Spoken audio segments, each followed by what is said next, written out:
Evangelio de Lucas, capítulo 10, versículos 21 al 42. Día 11.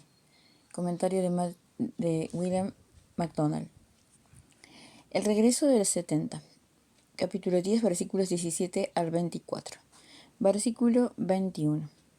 En aquella misma hora Jesús se regocijó en el Espíritu y dijo: Yo te alabo, oh Padre, Señor del cielo y de la tierra, porque escondiste estas cosas de los sabios y entendidos y las has revelado a los niños.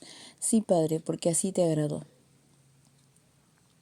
Rechazado por la masa del pueblo, Jesús contempló a sus humildes seguidores y se regocijó en el Espíritu, agradeciendo al Padre su incomparable sabiduría. Los 70 no eran los sabios y entendidos de este mundo, no eran ni los intelectuales ni los eruditos. Eran como los niños de pecho, pero eran como bebés con fe, devoción e implícita obediencia. Los intelectuales eran demasiado sabios, demasiado penetrantes, demasiado inteligentes para su propio bien. Su soberbia lo cegaba a la verdadera valía del amado Hijo de Dios. Es por medio de los bebés que Dios puede obrar con la mayor eficacia. Nuestro Señor se sentía feliz por todos aquellos que el Padre le había dado y por este éxito inicial de los 70 que predecía la eventual caída final de Satanás. Versículo 22. ¿Qué dice? Todas las cosas me fueron entregadas por mi Padre, y nadie conoce quién es el Hijo sino el Padre, ni quién es el Padre sino el Hijo, y aquel a quien el Hijo lo quiera revelar. Todas las cosas fueron entregadas al Hijo por el Padre, sean las cosas del cielo, de la tierra o debajo de la tierra. Dios ha puesto todo el universo bajo la autoridad de su Hijo. Nadie conoce quién es el Hijo sino el Padre. Hay un misterio relacionado con la encarnación que nadie sino el Padre puede sondear.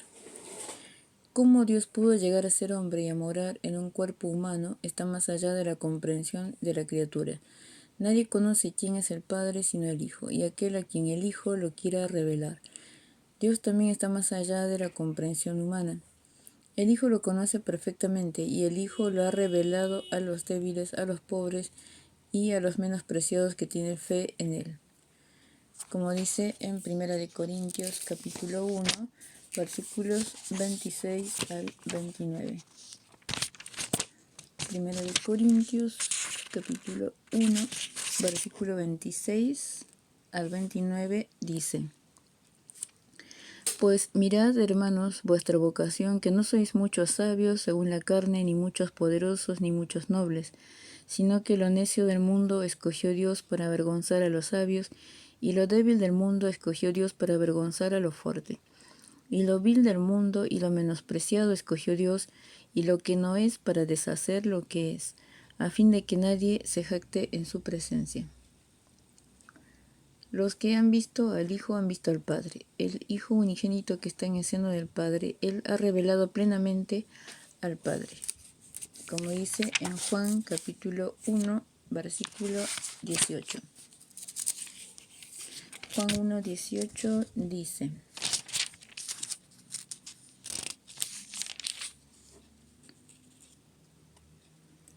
A Dios nadie le vio jamás. El unigénito Hijo que está en el seno del Padre, Él le ha dado a conocer.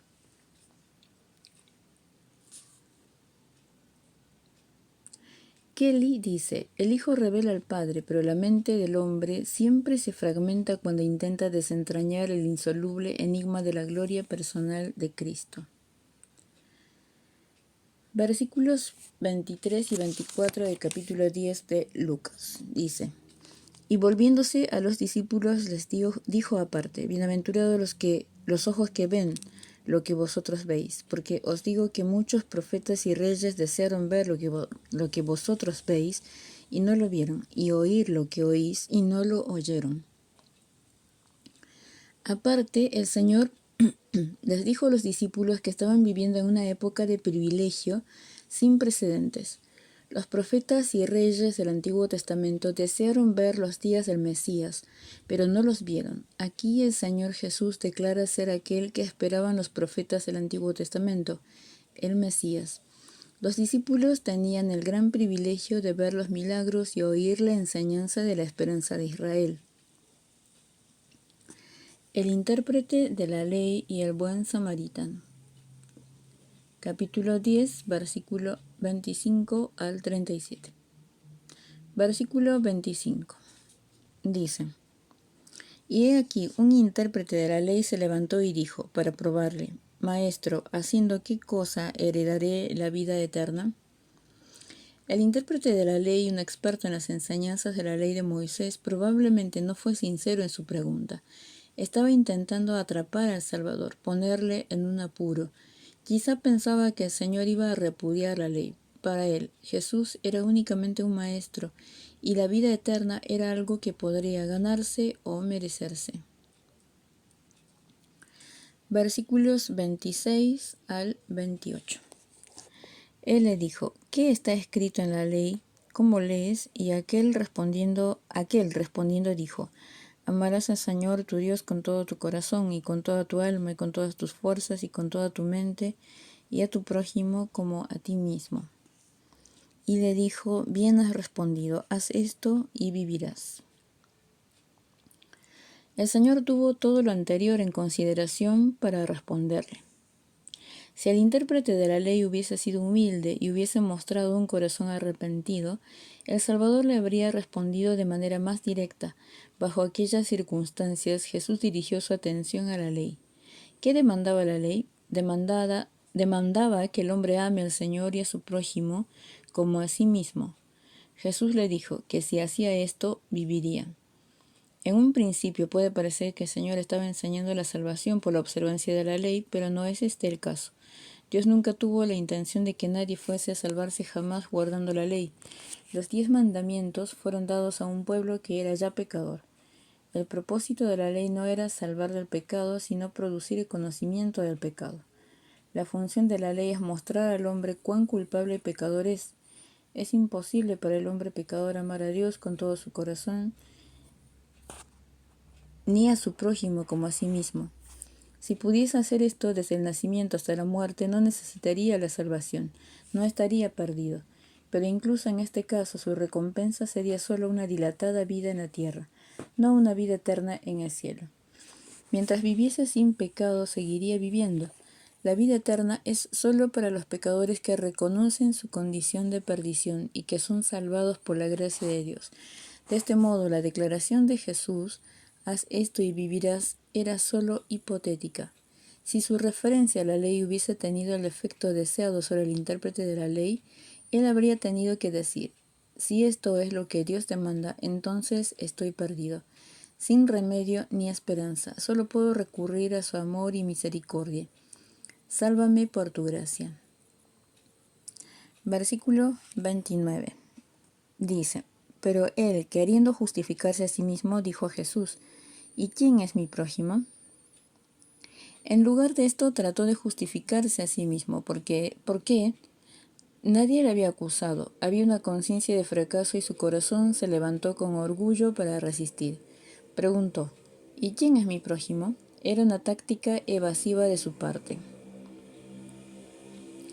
Versículo 30 al 35. Dice: Respondiendo Jesús dijo: Un hombre descendía de Jerusalén a Jericó y cayó en manos de ladrones, los cuales le despojaron e hiriéndole se fueron dejándole medio muerto.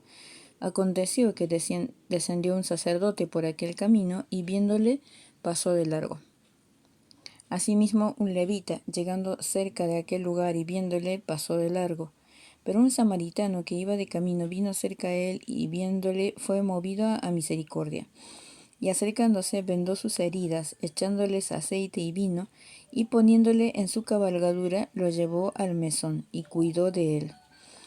Otro día, al partir, sacó 2 denarios y los dio al mesonero, y le dijo: Cuídamele, y todo lo que gastes de más, yo te lo pagaré cuando regrese.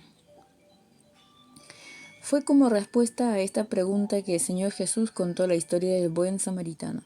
Los detalles de la historia son conocidos. El hombre asaltado y robado, casi seguramente un judío, yacía medio muerto en el camino a Jericó. El sacerdote y el levita judíos rehusaron ayudar. Quizá temieron que fuese una trampa, o pensaron que si se detenían también ellos serían asaltados. Fue un odiado samaritano el que acudió al rescate, quien aplicó los primeros auxilios, que llevó a la víctima a un mesón y que dio provisión para que fuese cuidado. Para el samaritano, un judío necesitado era su prójimo. Versículos 36 al 37. Dice: ¿Quién pues de estos tres te parece que fue el prójimo del que cayó en manos de los ladrones? Él dijo: el que usó de misericordia con él. Entonces Jesús le dijo: ve y haz tú lo mismo.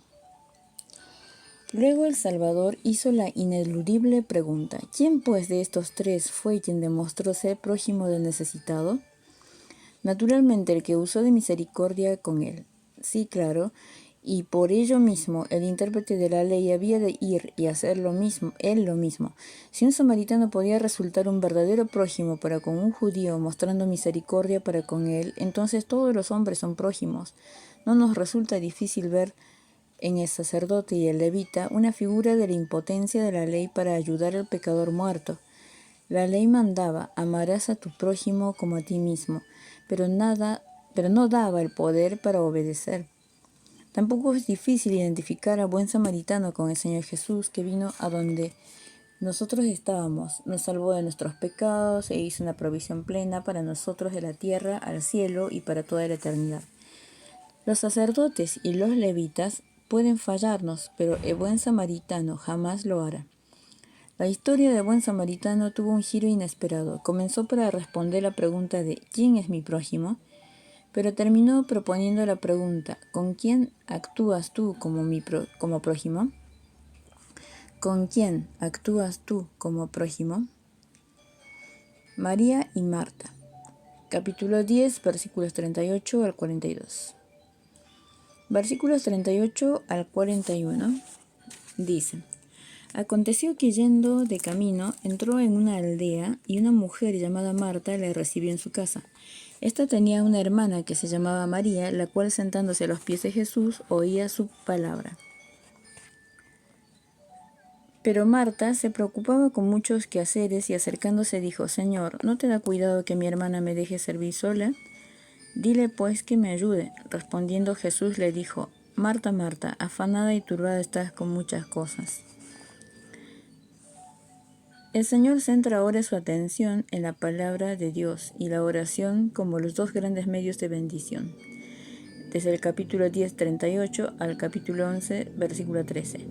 María, sentándose a los pies de Jesús, oía su palabra, mientras Marta se preocupaba con muchos preparativos para el regio huésped.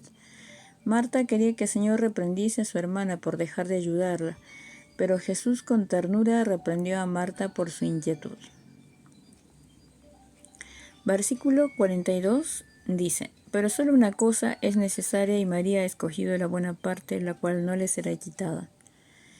Nuestro Señor valora nuestro afecto por encima de nuestro servicio. El servicio puede quedar manchado de orgullo y propia importancia. La una cosa necesaria es ocuparnos con Él mismo, la parte buena, la cual no será quitada. El Señor quiere convertirnos de Martas en Marías, comenta Coates, del mismo modo que quiere convertirnos de intérpretes de la ley en prójimos. Charles R. Erdman escribe: aunque el Maestro aprecia todo aquello que emprendemos por su causa, Él sabe que nuestra primera necesidad es que nos sentemos a sus pies y aprendamos su voluntad.